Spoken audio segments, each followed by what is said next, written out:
મને જાવેદ અખ્તરનું એક કોટ યાદ છે, ફાઇટર હંમેશા જીતતા હૈ. ફાઇટ કરવી, સંઘર્ષ કરવો, લડાઈ કરવી, અને જે સતત લડે છે, સંઘર્ષ કરે છે, એ જીતવાનું છે. બહુ જ સાચું છે. તમે વિચાર કરો કે આપણો સંઘર્ષ થયો માના ગર્ભમાં, એક અંધકારમાં. માં શ્વાસ લે, આપણે લઈએ, માં ખોરાક કરે, આપણને મળે. એક અંધકારમાં 8-10 વર્ષ, મહિના સુધી સતત લડ્યા, અને ત્યારે આપણું વ્યક્તિત્વ બહાર આવ્યું. ત્યાર પછી આપણાથી ક્યાં સહન થાય છે શિયાળો, ઉનાળો, ચોમાસું? નહીં. એની આપણી સાથે સેટ થવા માટે સંઘર્ષ કર્યો.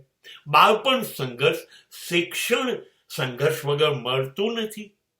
યુવાની કમાવા માટે સંઘર્ષ, ત્યાર પછી લગ્ન અને સંસાર, એની જવાબદારીઓ માટે સંઘર્ષ.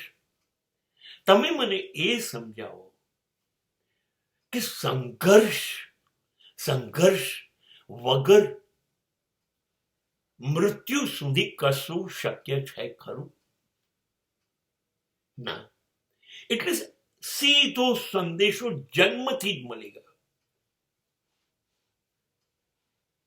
तेरे जीवन का है कर्मों से नाता, तू ही अपने भाग्य विधाता. કામ કરો, કામ કરો.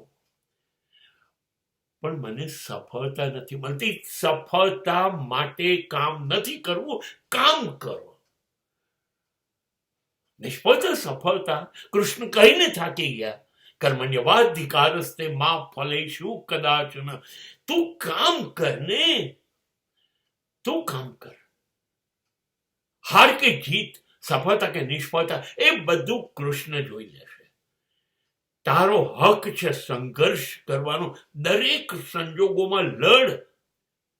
મુશ્કેલીઓ આવશે, લડ. નિષ્ફળતા આવશે, લડ. બસ સંઘર્ષ કર. અને જો સંઘર્ષ નહીં કરે તો યાદ રાખજે, જીવતે જીવ તું નર્કમાં જ છું.